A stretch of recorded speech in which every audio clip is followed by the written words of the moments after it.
They say the left hand, it drop mountains. They say the right hand, be slaying dragons.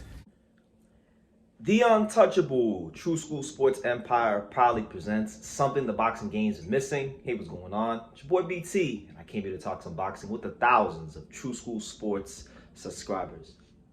So, really interesting news coming out of PBC, in the super middleweight division. As many of us know, earlier in the year, Caleb Plant lost a fight that he was expected to win. It was supposed to be a tune-up fight en route to a potential Jamal Charlo fight.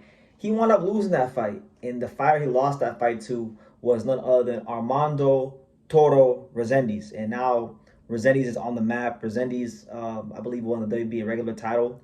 Resendiz is a guy whose name is very much in the mix as to middleweight. So is he getting the Charlo fight?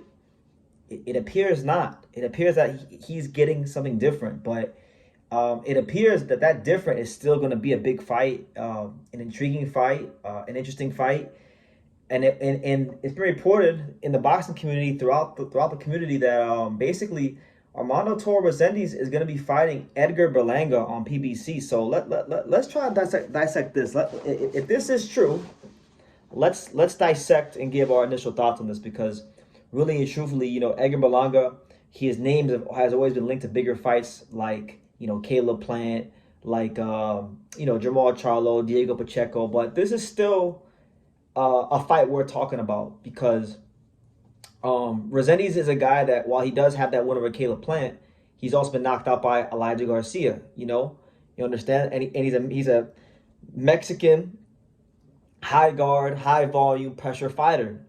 So I think it's a winnable fight for Edgar. I really do. But it's also a fight where I could see him getting his block knocked off. And so that provides a lot of intrigue. And, with Edgar, he's lost some fights. He lost to Canelo in the infamous fight to Canelo Alvarez, where he went 12 rounds with a legend.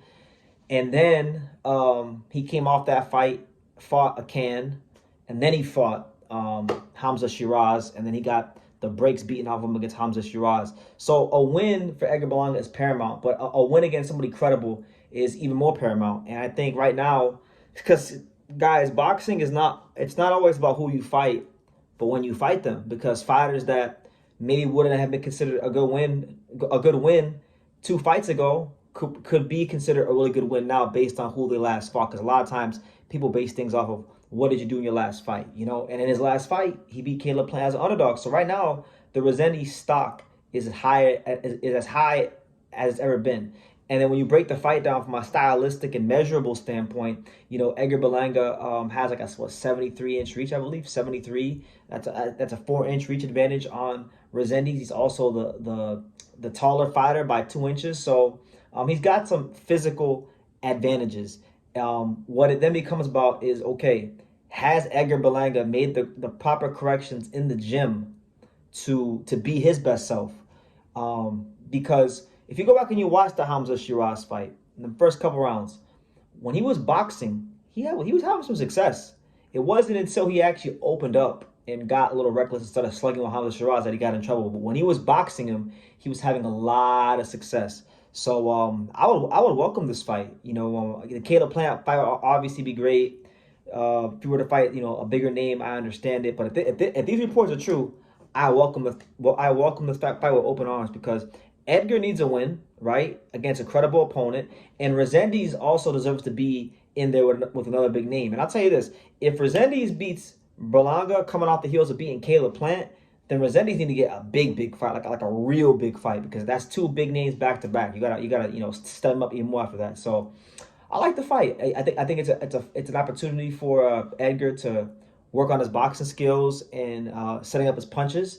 And if he can do it against a rugged, live dog, high volume punching Mexican fighter like this, then I think it would give him a lot of confidence moving forward, because he's not like, Edgar's not old. He's still only 28, which isn't, it's not young, but it's not old either. You're right in your physical prime. But with him coming off the knockout loss, with him making so much money in his career already, with all these things that are in and around his career, I think it is fair to question, Edgar Berlanga up here psychologically.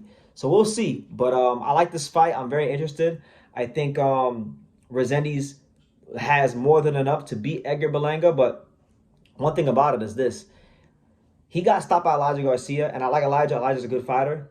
But I think Edgar punches harder than Elijah Garcia. I really do. I think he punches harder than Elijah Garcia. And for that reason, I would give Edgar a chance. The only difference between the biggest difference between Elijah and Edgar, though, and I will say this, is that Elijah Garcia has a higher output. Edgar doesn't have that level of high output, so that could actually be his undoing in this fight. But either way, look, I hope to get it over the line. They're saying it'll be early 2026, so I'll definitely be monitoring this and talking about it more as things develop. But yeah, these are my early thoughts on this potential matchup between Armando Resendiz and Edgar Berlanga. Edgar Berlanga trying to get back in the fold, get back in the win column, get back in the mix. And look, Resendiz is right there. He's already in the mix. So a win here for Edgar gets him back on track and back into world title contention. Because the great thing for Edgar is that inevitably, and not just Edgar, but all the fighters at 168. So if you're Resendiz, Edgar, Plant, whoever you are at 168, Pacheco, these belts are going to fragment again and go vacant because Terrence Crawford is going to vacate them because he just beat Canelo, became undisputed champion again. And all these fighters are going to have a chance to go whatever route they want and become champion again. So right now it's all about, for all these fighters, it's all about positioning and getting ready for when those belts do go vacant. And I think this is a good move for Edgar because Resendiz is right up there. I'm pretty sure he's the WBA regular champion when he beat Caleb Plant or the interim or something like that. So anyway, leave your comments down below. Make sure you guys take the time to subscribe. And like I say in every single one of these videos, you can love me or you can hate me, but I'm just a kid from Daniel. So until next time, take care, guys. Thank you for watching True School Sports. Thank you for watching another video on the untouchable True School Sports Empire, the home of boxing. We're on the road to 100,000 subscribers, guys. So help us keep being great. Help us keep pushing out that real boxing content for the fine folks all around the world. And make sure you jab, you hook, you Mike Tyson, you Mayweather that subscribe button. Pops, show them how do they gotta hit the subscribe button. Pop, pop, pop.